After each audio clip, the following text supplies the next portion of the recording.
Malam itu udara terasa lebih dingin dari biasanya. Angin berembus pelan, membawa aroma tanah basah setelah hujan yang turun sejak sore. Langit mendung, menyisakan remang-remang cahaya bulan yang terselubung awan. Di ujung jalan kompleks tua, berdiri sebuah rumah dengan cat kusam dan halaman yang penuh dengan dedaunan kering. Nomor 17 tertera samar di papan besi yang mulai berkarat di depan gerbang. Dion menatap rumah itu dengan perasaan aneh yang tidak bisa ia jelaskan. Ia baru saja pindah ke kota ini untuk pekerjaan baru dan sedang mencari tempat tinggal yang murah.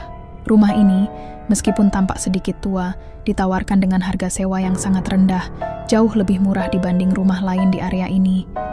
Awalnya, ia tidak terlalu memikirkan alasannya. Namun setelah berdiri di depan rumah itu malam ini, ada sesuatu yang membuatnya ragu. Pemilik rumah, seorang wanita tua bernama Bulastri, menyambutnya dengan senyum ramah. "Mas Dion, silakan masuk," katanya, membuka pintu rumah yang sedikit berderit. Dion melangkah masuk, matanya langsung menyapu sekeliling ruangan.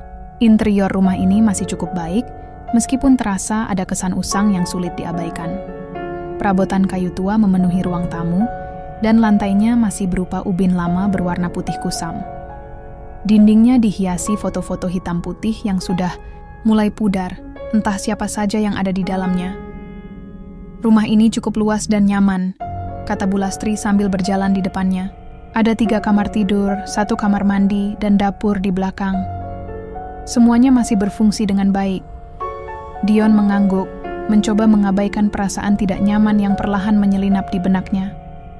Ia tidak ingin terlihat paranoid, apalagi di depan pemilik rumah. Setelah mengelilingi rumah dan memastikan semuanya baik-baik saja, Dion akhirnya memutuskan untuk menyewanya. Ia menandatangani kontrak, menyerahkan uang sewa, dan malam itu juga resmi menjadi penghuni baru rumah nomor 17.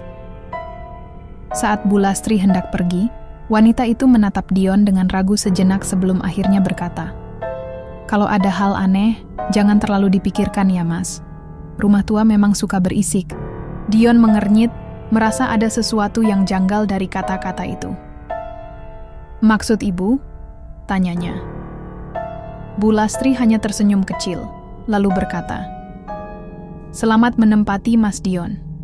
Kemudian, ia pergi, meninggalkan Dion sendiri di dalam rumah itu. Ia mencoba menepis kegelisahannya. Ini hanya rumah tua. Tidak ada yang perlu dikhawatirkan. Ia mulai membongkar koper dan mengatur barang-barangnya. Malam semakin larut. Setelah selesai membereskan sebagian barang, Dion akhirnya duduk di sofa, menikmati secangkir kopi sambil memandangi layar ponselnya. Udara semakin dingin, dan kesunyian mulai terasa begitu mencekam. Kemudian, sesuatu terjadi. Dari arah dapur, terdengar suara seperti piring beradu. Dion menoleh cepat. Ia yakin, tadi ia tidak menyentuh apapun di dapur. Pikirannya mencoba mencari alasan logis. Mungkin ada tikus atau piring yang tidak sengaja tersenggol angin. Dengan hati-hati, Dion bangkit dan berjalan menuju dapur. Lampu di sana masih menyala redup, dan semua barang masih berada di tempatnya. Ia melirik ke wastafel. Tidak ada piring yang jatuh. Tidak ada tanda-tanda ada sesuatu yang bergerak. Tapi, perasaan itu masih ada. Seakan-akan ada seseorang yang berdiri di sudut ruangan, mengawasinya. Dion menelan ludah. "Santai, Dion. Ini cuman rumah tua," gumamnya pada diri sendiri. Ia memutuskan untuk kembali ke kamar, mencoba mengabaikan perasaan aneh itu. Ia masuk ke dalam kamar utama, menutup pintu, dan merebahkan diri di atas kasur. Namun, sebelum sempat memejamkan mata, sesuatu membuatnya membeku. Di bawah celah pintu, terlihat bayangan kaki. Seseorang sedang berdiri di luar kamarnya. Dion menahan napas, tubuhnya langsung tegang. Tidak mungkin, ia sendirian di rumah ini. Tidak ada siapapun lagi. Jantungnya berdegup semakin kencang saat bayangan itu perlahan bergerak. Maju, lalu mundur. Dion mencoba berpikir jernih. Mungkin itu hanya ilusi. Mungkin ia hanya terlalu lelah dan pikirannya mulai mempermainkannya. Namun, saat ia hendak beranjak dari tempat tidur, sesuatu terjadi. Dion hampir berhenti bernapas. Ia membeku di tempatnya, tidak berani bergerak. Siapa yang mengetuk? Suasana hening kembali. Hanya suara angin dari luar yang terdengar samar. Dion menatap pintu dengan ketakutan. Ia tidak tahu harus melakukan apa. Dion tidak bisa lagi menahan rasa takutnya. Dengan tangan gemetar, ia meraih ponselnya dan menyalakan senter. Cahaya menyinari pintu kamar, tetapi tidak ada siapapun. Bayangan kaki tadi sudah menghilang. Dengan hati-hati, Dion mengumpulkan keberanian dan berjalan mendekati pintu. Tangannya terulur ke gagang pintu, namun sebelum ia sempat membukanya, tok, tok, tok. Dari arah lain, bukan dari pintu kamarnya, tapi dari dalam lemari pakaian di sudut ruangan. Dion menahan jeritannya. Matanya melebar saat menyadari sesuatu yang jauh lebih mengerikan. Lemari itu sedikit terbuka, dan dari celahnya, terlihat sepasang mata yang sedang menatapnya dari dalam kegelapan. Dion membeku di tempatnya. Tubuhnya terasa kaku, seolah udara dingin menelusup hingga ke tulangnya. Sepasang mata itu berdiam dalam kegelapan lemari, menatapnya tanpa berkedip. Napasnya tercekat, ia tidak tahu harus bereaksi seperti apa. Otaknya berusaha mencari alasan logis, tetapi tidak ada yang bisa menjelaskan mengapa ada sepasang mata di dalam lemarinya, di dalam kamar yang seharusnya kosong. Tangan Dion gemetar saat ia mengarahkan senter ponselnya ke lemari. Cahaya putih menyinari celah yang terbuka, tetapi dalam sekejap, mata itu menghilang. Lemari itu kini hanya tampak seperti ruang kosong yang gelap. Jantungnya masih berdegup kencang. Apakah tadi hanya imajinasinya?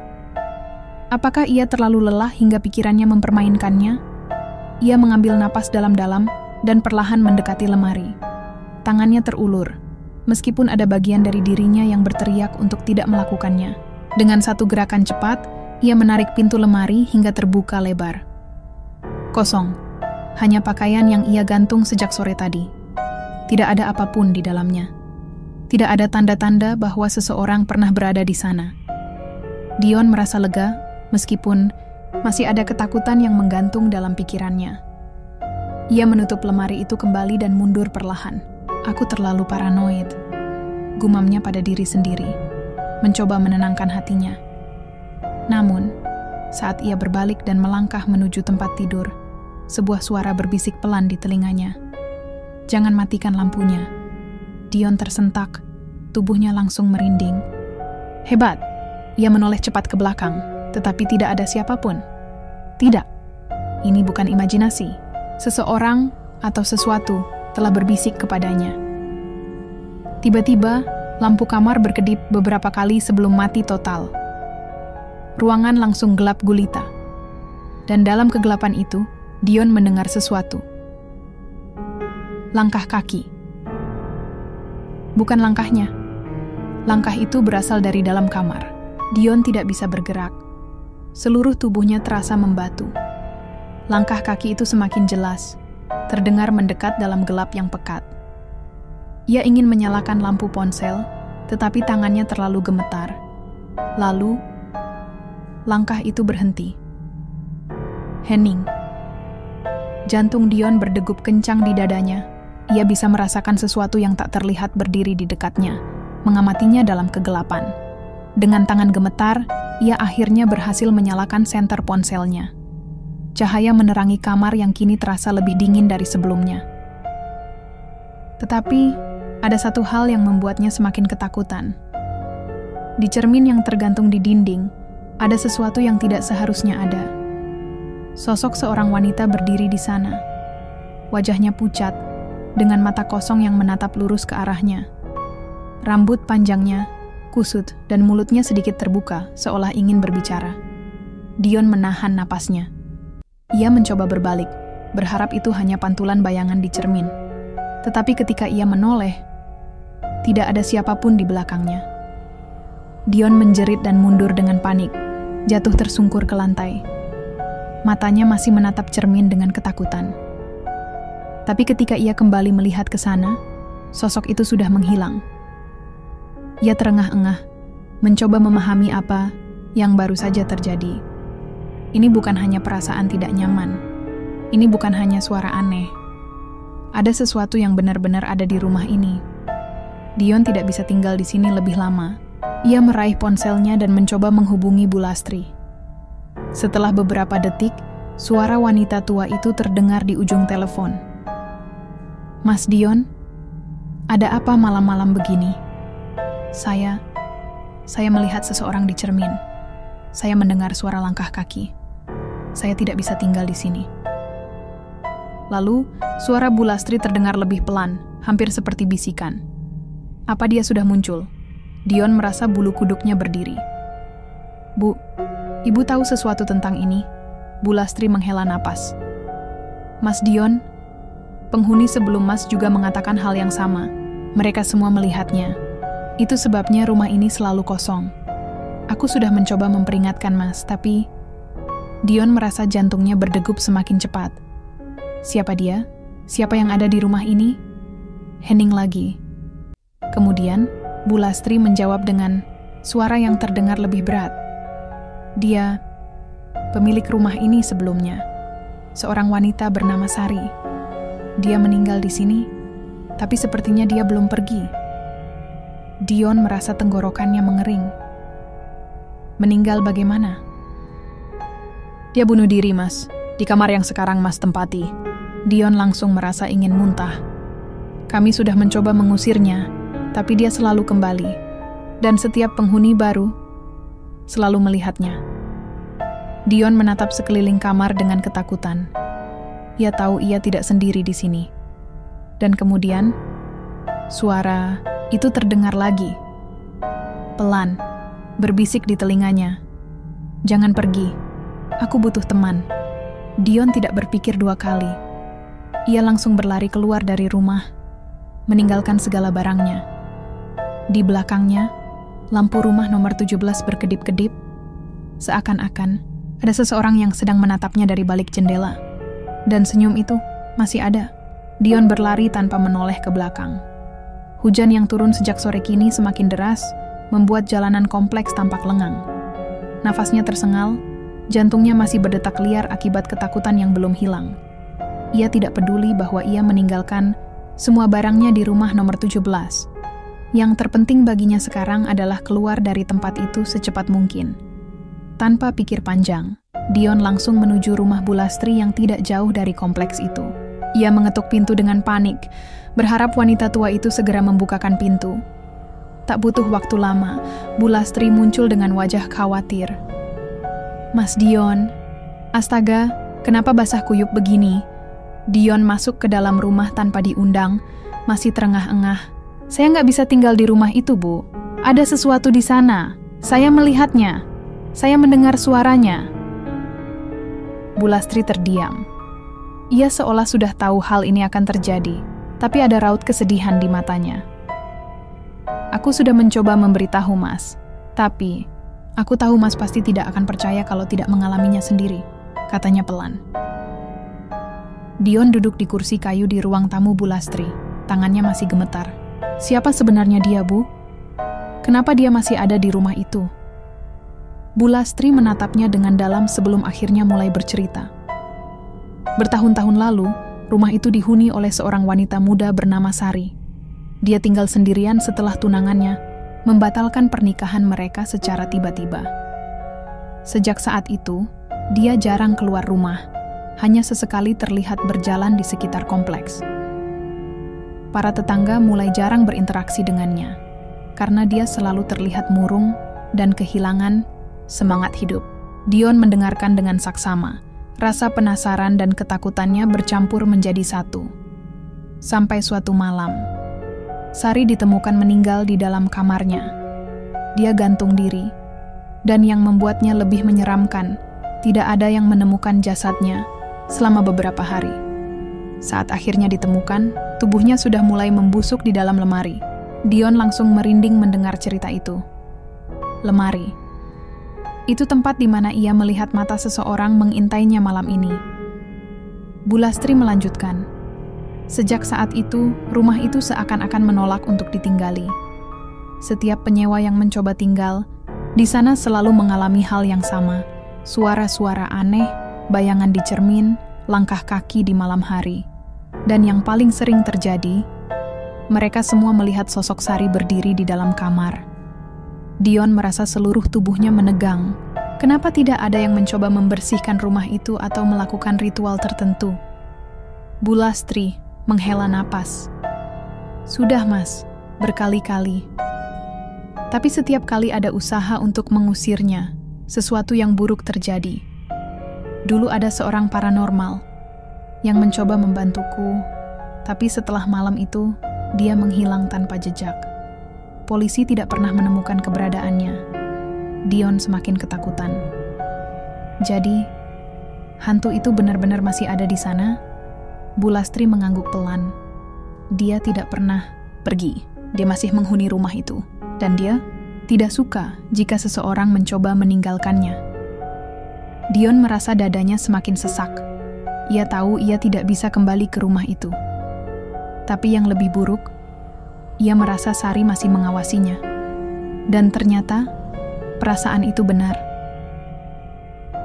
Tok, tok, tok. Ketukan itu terdengar lagi. Kali ini lebih pelan, lebih menyeramkan. Dion dan Bu Lastri saling pandang. Mereka tidak bergerak, tidak ada yang berani mendekati pintu. Lalu, suara itu berubah.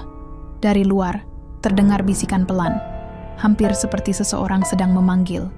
Dion, jangan tinggalkan aku. Dion hampir jatuh pingsan mendengar suara itu. Itu suara Sari. Dion ingin berteriak, tapi suaranya tercekat di tenggorokan. Ia tahu betul suara itu.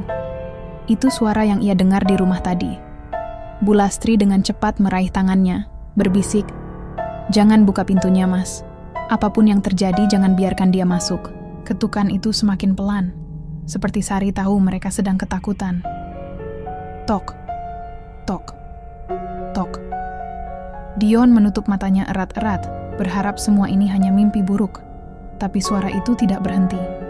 Lalu, hening. Tidak ada ketukan lagi. Tidak ada suara bisikan. Hanya suara hujan yang masih turun di luar. Bu Lastri akhirnya memberanikan diri mengintip dari jendela kecil di samping pintu. Ia menahan napas. Tubuhnya gemetar. "Bu, ada apa?" tanya Dion dengan suara lirih. Bu Lastri tidak menjawab, tetapi perlahan ia mundur dengan wajah ketakutan. Dia ada di sana. Dion menelan ludah.